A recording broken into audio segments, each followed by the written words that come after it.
Historia de un alma, por Santa Teresita del Niño Jesús, capítulo 11, parte 1. Los que usted me dio, 1896 a 1897. Madre, Jesús ha concedido a su hija la gracia de penetrar en las profundidades misericordiosas de la caridad. Si ella pudiese expresar todo lo que se le ha dado a entender, usted escucharía una melodía del cielo. Pero lo único que puedo hacerle oír son simples balbuceos infantiles. Si no vinieran en mi ayuda las propias palabras de Jesús, me sentiría tentada de pedirle disculpas y de dejar la pluma. Pero no, he de terminar por obediencia lo que comencé por obediencia. Novicias y hermanos espirituales.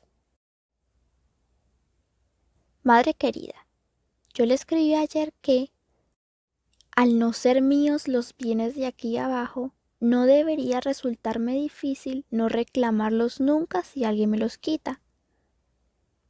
Tampoco los bienes del cielo me pertenecen, me han sido prestados por Dios, que puede quitármelos sin que yo tenga ningún derecho a quejarme. Sin embargo, los bienes que vienen directamente de Dios, las intuiciones de la inteligencia y del corazón, los pensamientos profundos, todo eso constituye una riqueza a la que solemos apegarnos como a un bien propio que nadie tiene derecho a tocar.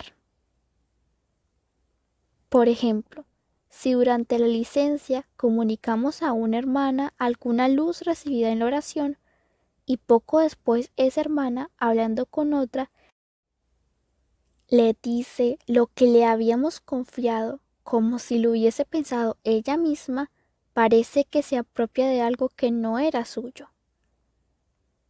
O bien, cuando en la recreación decimos a nuestra compañera una frase ingeniosa, si ella la repite en voz alta, sin decir la fuente de donde procede, parece también un robo a la propietaria, que no reclama nada, pero que muchas veces tiene ganas de hacerlo y que aprovechará la primera ocasión para hacer saber sutilmente que se han apropiado de sus pensamientos. Instrumentos de Dios. Madre, yo no sabría explicarte tan bien estos tristes sentimientos de la naturaleza si yo misma no los hubiese experimentado en mi propio corazón. Y me gustaría mecerme en la dulce ilusión de que solo han visitado el mío, si usted no me hubiese mandado a escuchar las tentaciones de sus queridas novicias. En el cumplimiento de la misión que usted me confió, he aprendido mucho. Sobre todo, me he visto obligada a practicar yo misma lo que enseñaba a las demás. Y así, ahora puedo decir que Jesús me ha concedido la gracia de no estar más apegada a los bienes del espíritu y del corazón que a los de la tierra. Si alguna vez se me ocurre pensar y decir algo que les gusta a mis hermanas, me parece completamente natural que se apropien de ello como de un bien suyo. Ese pensamiento pertenece al Espíritu Santo y no a mí, pues San Pablo dice que, sin ese espíritu de amor, no podemos llamar Padre a nuestro Padre que está en el cielo. Él es, pues, muy libre de servirse de mí para comunicar a un alma un buen pensamiento. Si yo creyera que ese pensamiento me pertenece, me parecería al asno que llevaba las reliquias, que pensaba que los homenajes tributados a los santos iban dirigidos a él. No desprecio los pensamientos profundos que alimentan el alma y la unen a Dios, pero hace mucho tiempo ya que he comprendido que el alma no debe apoyarse en ellos, ni hacer consistir la perfección en recibir muchas iluminaciones. Los pensamientos más hermosos no son nada sin las obras. Es cierto que los demás pueden sacar mucho provecho de las luces que a ellas se le conceden, si se humillan y saben dar gracias a Dios por permitirles tomar parte en el festín de un alma a la que Él se digna enriquecer con sus gracias. Pero si esta alma se complace en sus grandes pensamientos y hace la oración del fariseo, entonces viene a ser como una persona que se muere de hambre ante una mesa bien surtida mientras todos sus invitados disfrutan en ella de comida abundante y hasta dirigen de vez en cuando una mirada de envidia al personaje poseedor de tantos bienes. Qué gran verdad es que solo Dios conoce el fondo de los corazones, y qué cortos son los pensamientos de las criaturas. Cuando ven un alma con más luces que las otras, enseguida sacan la conclusión de que Jesús las ama a ellas menos que a esa alma, y de que no las llama a la misma perfección. ¿Desde cuándo no tiene ya derecho el Señor a servirse de una de sus criaturas para conceder a las almas que ama el alimento que necesitan? En tiempos del faraón, el Señor aún tenía ese derecho, pues en la Sagrada Escritura le dice a este monarca: te he constituido rey para mostrar en ti mi poder y para hacer famoso mi nombre en toda la tierra. Romanos 9:17. Desde que el Todopoderoso pronunció esas palabras han pasado siglos y siglos, y su forma de actuar sigue siendo la misma. Siempre se ha servido de las criaturas como de instrumentos para realizar su obra en las almas. El pincelito. Si el lienzo que pinta un artista pudiera pensar y hablar, seguramente no se quejaría de que el pincel lo toque y lo retoque sin cesar, ni tampoco envidiaría la suerte de ese instrumento, pues sabría que la belleza que lo adorna no se la debe al pincel, sino al artista que lo maneja. El pincel, por su parte, no puede gloriarse de haber hecho él la obra de arte. Sabe que los artistas no se atan a un instrumento, que se ríen de las dificultades, que a veces les gusta escoger instrumentos débiles y defectuosos. Madre querida, yo soy un pincelito que Jesús ha escogido para pintar su imagen en las almas que usted me ha confiado. Un artista no utiliza solamente un pincel, necesita al menos dos. El primero es el más útil, con él da los colores comunes y cubre totalmente el lienzo en muy poco tiempo. Del otro, del más pequeño, se sirve para los detalles. Madre querida, usted representa el precioso pincel que la mano de Jesús toma con amor cuando quiere hacer un gran trabajo en las almas de sus hijas. Y yo soy el pequeñito, del que luego se sirve para los detalles menores. La primera vez que Jesús se sirvió de su pincelito fue hacia el 8 de diciembre de 1892. Siempre recordaré aquella época como un tiempo de gracias. Pueda confiarle, madre querida, aquellos dulces recuerdos. Cuando, a los 15 años, tuve la dicha de entrar en el Carmelo, me encontré con una compañera de noviciado que había ingresado unos meses antes. Tenía 8 años más que yo, pero su temperamento infantil borraba la diferencia de edad. Así que pronto usted, madre, tuvo la alegría de ver que sus dos postulantes se entendían en las mil maravillas y se hacían inseparables.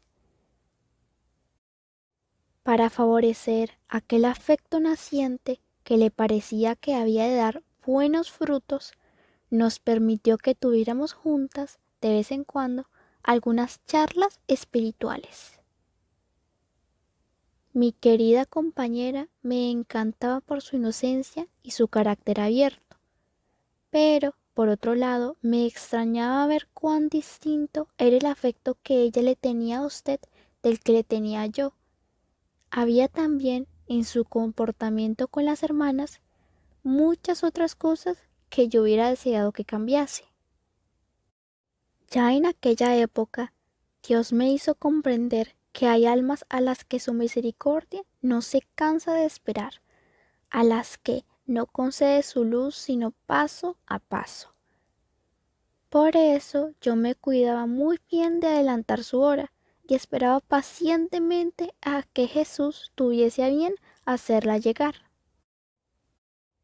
Reflexionando un día sobre el permiso que usted nos había dado para hablar y así inflamarnos más en el amor de nuestro esposo, como dicen nuestras santas constituciones, me di cuenta con tristeza de que nuestras conversaciones no alcanzaban el fin deseado.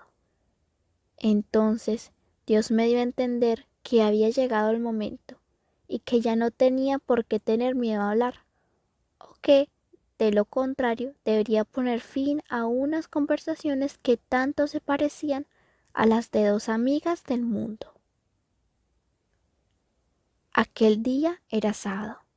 Al día siguiente, durante la acción de gracias, le pedí a Dios que pusiera en mi boca palabras tiernas y convincentes, o más bien que hablase Él mismo por mi boca. Jesús escuchó mi oración y permitió que el resultado colmase ampliamente mi esperanza, pues los que vuelvan su mirada hacia Él quedarán radiantes. Salmo 33. Y la luz brillará en las tinieblas para los rectos de corazón. Las primeras palabras se aplican a mí, las segundas palabras a mi compañera, que realmente tenía un corazón recto. Cuando llegó la hora en que habíamos quedado para encontrarnos, al poner los ojos en mí, la pobre hermanita se dio cuenta enseguida de que yo no era la misma. Se sentó a mi lado sonrojada, y yo, apoyando su cabeza en mi corazón, le dije con llanto en la voz todo lo que pensaba de ella, pero con palabras tan tiernas y manifestándole todo con cariño que pronto sus lágrimas se mezclaron con las mías. Reconoció con gran humildad que todo lo que decía era verdad y prometió comenzar una nueva vida y me pidió con un favor que le advirtiese siempre sus faltas. Al final, en el momento de separarnos, nuestro afecto se había vuelto totalmente espiritual. No había ya en él nada de humano. Se hacía realidad en nosotras aquel pasaje de la Escritura. Un hermano, ayudando por su hermano, es plaza fuerte y alta, fuerte como una muralla real. Proverbios 18:19. Lo que Jesús hizo con su pincelito se hubiera borrado pronto si él, madre, no hubiese echado mano de usted para consumar su obra en aquella alma que él quería toda para sí.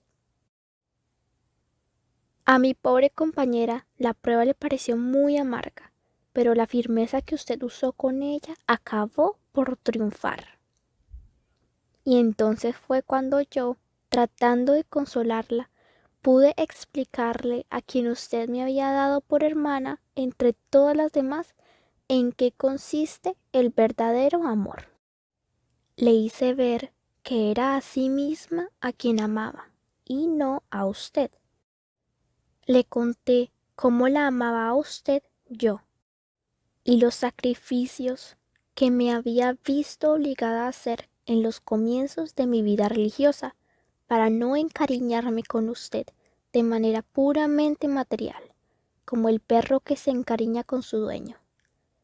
El amor se alimenta de sacrificios, y de cuantas más satisfacciones naturales se priva el alma, más fuerte y desinteresado se hace su cariño.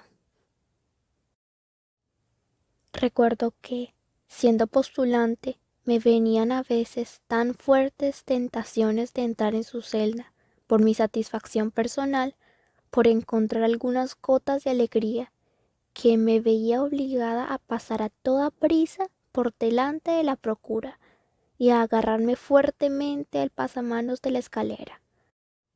Me venían a la cabeza un montón de permisos que pedir. En una palabra, encontraba 1000 razones para dar gusto a mi naturaleza.